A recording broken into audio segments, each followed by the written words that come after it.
We're here in Atlantic City, where Bernard Hopkins just turned back the hands of the clock on Pavlik, Unbelievable. taking a decision that many people didn't believe that he could take. Give me your thoughts on tonight's fight. From the onset, when this particular bout was talked about, I knew that Pavlik would have all sorts of problems with the executioner. I knew he was going to be taken to school, and everything that I could think would happen did happen in this fight tonight. Unbelievable performance. On the undercard, opening the pay-per-view telecast, was a fighter in which you train, Danny Jacob. He's now at 11-0 with 10 knockouts. Tell us about him, and we're aware that you have him since the amateurs. Tell us about him and his progression from the amateurs till now. Well, Danny is definitely moving on a steady climb as a professional. He is showing all the things that he did well as an amateur and improving now on sitting down on punches and digging hard to the body, working with a very effective jab, lateral movement, all the things that are going to make him a world champion one day. He's campaigning at 168 pounds now. Is that where you could continue campaigning, or are you going to look a division up or down, and depends on where he can get the bigger fights in the future? Well, we'll take it one step at a time. He's a young boy. He's 21, still growing, and he looked very comfortable at this weight tonight, 166. So we might stay there a minute. If necessary, if the opportunity makes itself apparent, we might go down to 160. But I think we're going to be campaigning at 68. Danny Jacobs, since his pro career, has been fighting on a lot of Golden Boy promotion undercards. Is that something, can you elaborate on, if that's something that you as a team are working towards, is possibly being signed to Golden Boy promotions? Well, we're moving one step at a time. Things have been very good through the direction and leadership of Al Heyman, who happens to be one of the greatest minds in boxing, in my opinion, right now, and doing it very well. He has plotted a course that is leading us to the very top of the middle, super middleweight, and maybe one day light heavyweight division. We are moving in a consistent path for greatness. So, looking at things today, was it such a bad thing going to the Olympics, or do you feel different? Well, my opinion is if you can go to the Olympics, it's always a blessing. But if you don't make it, you have to take fate and turn it in your direction. You have to make it work for you. And I think we've done very well by that. He didn't get a chance to go to the Olympics, and we all wanted him to go. But that happened. It is the past, and now we're in the present and looking towards the future. Speaking of the Olympics, a trainer in which you're also involved with, a fighter in which you're also involved with, Saddam Ali, was part of that Olympic team. We came home with a loss. What are your thoughts and feelings on that? That was a very disappointing thing, but I'm very, very proud of Saddam Ali. He's my baby.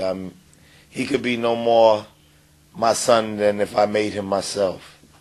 I mean, I just love the kid to death. And I was very proud that he did accomplish going to the Olympics, because that in itself is a feat that many don't get the chance to do.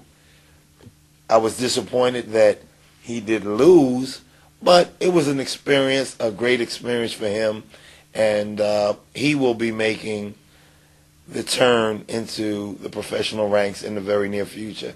And we're not going to look back on it. We're going to just keep going ahead, and Saddam is going to be a fantastic professional. What's the story with the chin checkers? People want to know. What's next for Curtis Stevens first? Well, at this point in time, we are looking forward to a November 7th date in Atlantic City here at Bally's. We don't have a confirmed opponent at this point, but hopefully Joe DeGuardia and his team will come up with something. Curtis has been in camp with Anthony Andre Durrell, helping Andre Durrell get ready for his bout against Victor Oganov. As we do know, they met in the past in the ring, and it wasn't a very good situation for either one of them. But it just so happened that Curtis happened to do a little bit less, and he came up short. And it was just a bad time, a bad match, and we're gonna get Curtis back on track.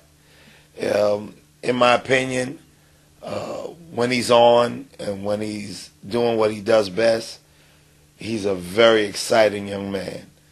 And we all know that it only takes one out of his hands and the fight is done. So hopefully we can get him back on track.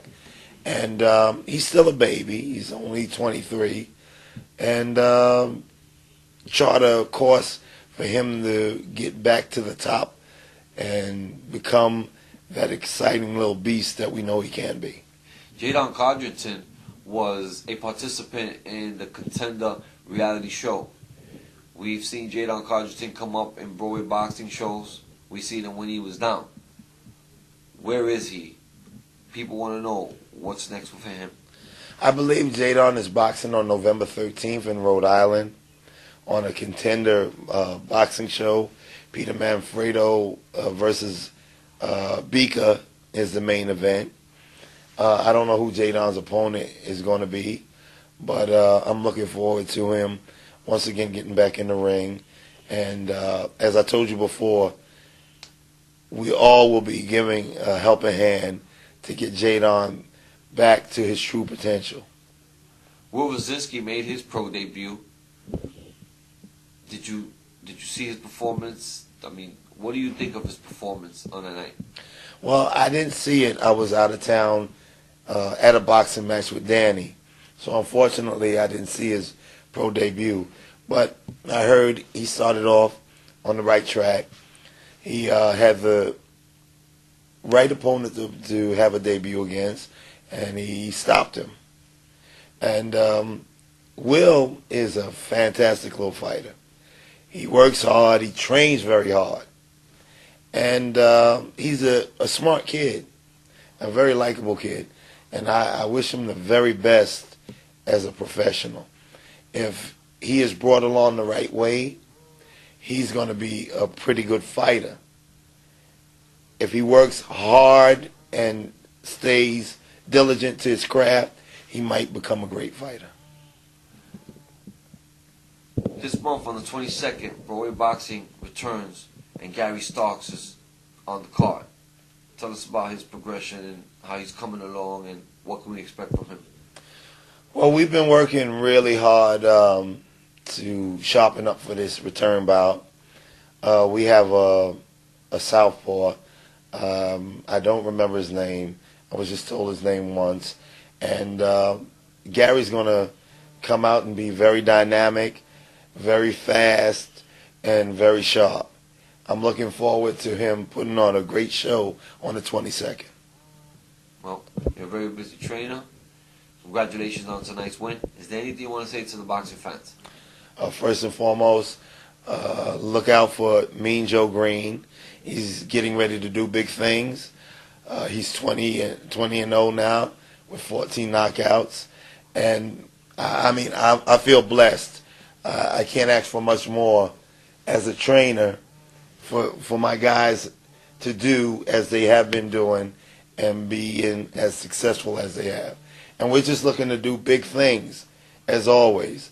And as you all do know, it's Havoc time, because it's all about Havoc. It's all about the boxing gear. We're in the hurt business, and we always will be. We're going to lay it down. We're doing it in big ways. And just look out for us, because I'm going to keep it innovative. I'm going to keep it sharp. I'm going to keep it attractive. And we're going to make it happen. As always, we appreciate your time, Andre. Thank you.